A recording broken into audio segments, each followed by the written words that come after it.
Hey guys, it's Mitch here again, and this is going to be my guide to killing Glacors. Now, Glacors use all three combat styles, though they only use melee when you're standing right in front of them. So you need to gear yourself up for magic and ranged attacks, though you can pray against them, so it really doesn't matter that much if you can get your prayer switching right. Also, they're very weak to fire spells, so you will be needing to kill them with a fire spell, but I'll go into that a bit later. So on screen now are the minimum requirements which you'll be needing. Now the biggest requirement there is the Ritual of the Mardurak quest, which is needed just to access the area. This quest is quite a hard quest and it has a few high requirements, so you will probably be a decent level in the first place, though just in case you do it when you're lower level, I've said that you probably need 75 magic for Firewave spell to hit decently, 5 mil for decent gear, and also you will only be needing magic and range protection prayers, whether they're the curses or the normal prayers. The recommended requirements are now on screen. Now the biggest one there is probably 88 summoning for the Unicorn Stallion, which is a healing familiar, the best healing familiar in the game. Now if you don't have that, you can get Vampirism, the Vampirism Aura, which will suffice just as well as the Unicorn Stallion, so the Vampirism Aura is probably 20 times easier to get, so if you can just save up for that, then that'll work just as well. If you don't have either of them, then I'd just fill a War Tortoise up with Shark or something like that. The 95 magic for Fire Surge, that'll just make you hit insanely high on these things, and it's really helpful to have. And finally, the 10 mil cash is just so you can buy good gear, so you get that higher mage bonus, so you can kill them, get your kills per hour up higher. So this is my recommended setup list, which you should take to Glacors. So just choose out of the alternate setups, so just upgrade, downgrade the gear I'm wearing, as to what you could afford and what you have. So for example, I'm basically wearing near on maxed mage gear, except if you have full Virtus, then definitely wear that. With the cape, a God cape has much higher mage bonus, plus 10, compared to my Ardoon Cloak 3, which is plus 6, except Ardoon Cloak has plus 6 prayer. Solos cape has plus 12 prayer, and I don't think any mage bonus, so I like to go in the middle and use that cape. The stream obviously supplemented with the Fury or Glory. The Arcane Spirit Shield, that's quite pricey, so if you don't have that, then you can use the Infinity, the Mage's Book or Blessed Spirit Shield. I would recommend using a Ring of Wealth unless you want to use a Seer's Ring and switch the Ring of Wealth when it dies.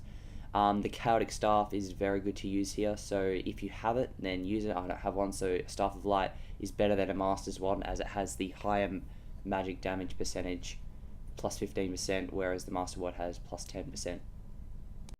This is my suggested inventory to take. If you have overloads, then this is what you would take. If you didn't, it doesn't really matter. I didn't include it in the recommended requirements because it really just helps you out a bit. If you don't have overloads, then the Enhanced Excalibur isn't really needed. Also, I like to take a melee weapon to kill the minions. I'll explain that later. A rapier is very good. A whip's fine if you don't have a rapier. The drops that I have in there, the Shard of Armadyl, Blue Charm and Crimson Charm, they're all very common drops. I've brought 1k casts of the fire spell I'm using, which is Fire Surge, and that should suffice throughout the whole trip. If you don't have super prayers, that's completely fine, just use prayer potions. If you're not using overload, still take the prayer renewals, 3 will do for the trip, and just fill the rest up with prayer potions. In order to get to Glacors, all you do is find the nearest fairy ring. In this case, the easiest one to access is probably the one next to Edgeville Bank. Now keep in mind, you do need to have completed Ritual of the Mardurak to access the place we're going to. So just teleport with the fairy ring, and the code should be in your travel log. If it's not, the code is DKQ, and if it's in your travel log, it's called Glacor Cave. Once you get there, you'll be boosted by this yellow wave that sort of comes around you, and that'll last for 4 hours while you're in this area. When you get here, it's best to, by the way, the Glacor's level 475, and they aren't aggressive, but it is a multi-combat zone, even though you can only attack one at a time. If you want to select quick prayers, it's really unnecessary. I'd select the Soul Split and the Magic Curse. If you don't have that, then just the Magic Prayer. And the left click option for your Familiar should be Special Move, so for the healing. If you're not using Familiar, then it really is not relevant. So activate your aura and overload up, and then Enhanced Excalibur spec if you're using overloads and Enhanced Excalibur. Then auto cast Fire Wave or Fire Surge or Fire Blast if you're using that. Then attack the Glacor with protect from magic or range, whichever one he uses. So before I show you how to kill Glacors, I wanted to show you their 3 attack styles. So this is the magical attack, the glowing blue sphere that flies through the air. This is the ranged attack, which is like a stalagmite flying straight at you, like a arrow sort of.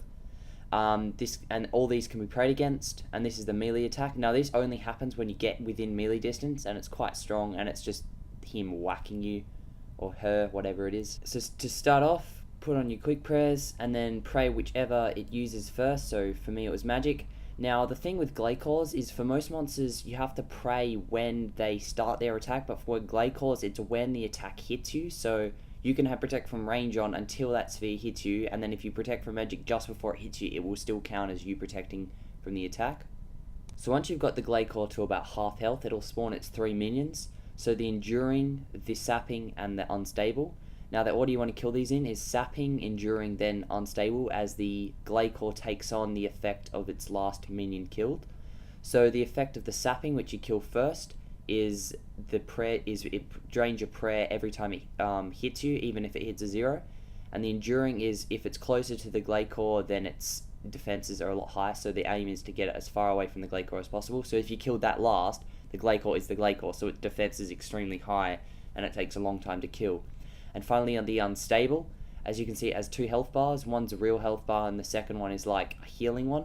When that gets to full health, you have to walk away like that, and then it deals a huge amount of damage to itself, and then in a 1 square around it, so 3 by 3 square around it, if you're standing in that, it'll hit you for half health. So they're the order you want to kill it in. I'll give you a more detailed guide on how to actually kill the minions. So once you've killed them, you can go back to the Glacor, or put your order cast back on, and you want to melee all the minions as well. So whichever it's using, that's special attack I'll talk about later. So then you can go back to killing it finally. I'm going to show you how to exactly kill the Glacor. So once you get it to half health, it'll spawn 3 minions. Click the Enduring one, which is a lighter shade of blue, as it's unaggressive. The other 2 are aggressive. Then you want to run behind this rock, put on Protect from Melee and Turmoil, and then wield your melee, and then put it on Lunge so that you're not auto casting the spell. Then kill off the Sapping as quick as possible. Get away from the red, the Unstable, as it'll hit you for half your health when it gets to full health. Then you want to walk away as far as you can, like I have there, and kill off the Enduring as quick as possible while watching the Unstable to make sure that its health doesn't go full. Then when you kill the Unstable, quickly get rid of the Enduring. Sometimes you can do it before it gets to full health. Then you want to auto cast Fire Surge, equip your Staff of Light and Arcane, put on Protect from Magic, and then go and kill it again, and just be wary just in case it's ranging. Then you can put on Protect from Range.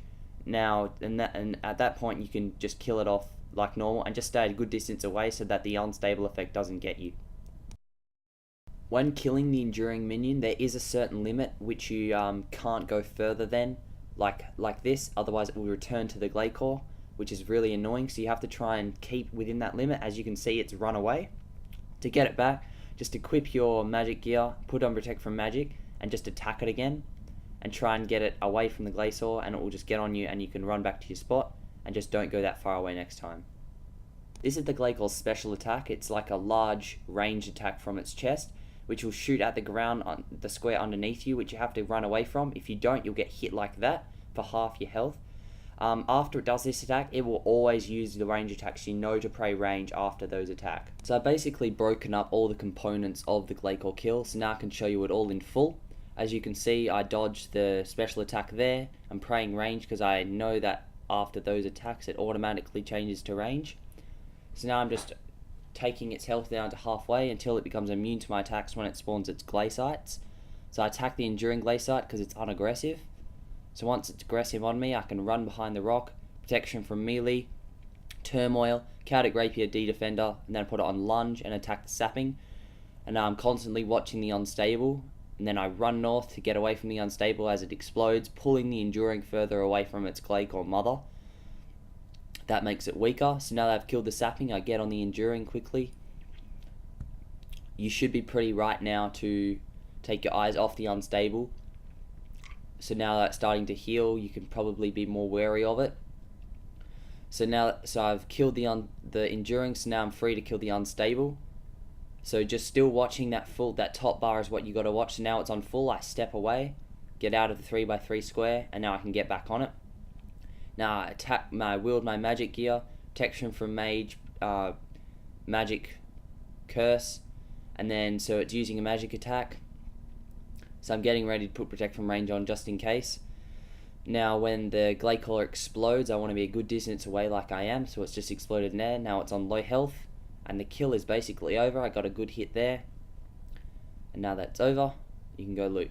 So the notable drops which you receive from Glacors are Glaiven boots, which are ranging boots, Steadfast boots, which are melee boots, and Ragefire boots, which are magic boots. The Shard of Armadyl, which is an untradeable item, though once you collect 100 of them, you can form it into an orb, which you can attach to a battle staff to create the Armadyl battle staff, which is going for about 15 mil, and an Ancient Effigy, which I'm sure most of you know gives experience.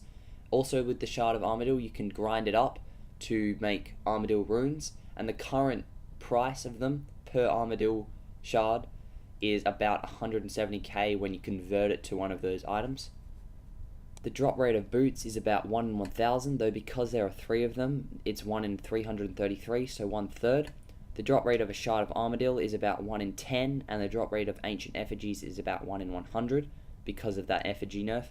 Though when you get the effigy, it is suggested to use them as you get them, so you don't have that progressive reduce in drop rate per effigy until you get to the maximum of 5. Thanks for watching, guys. Give this video a like if you enjoyed it, if it helped you out. If you can't do Glacors, then never mind. I'm sure you'll be able to do them someday, and then you can come back to this guide and use it. So again, thanks for watching. Subscribe if you want more guides, and like it, and do all that good shit. I've said it all before, and I'm going to say it again. Like the damn video. Thanks for watching, guys. See ya.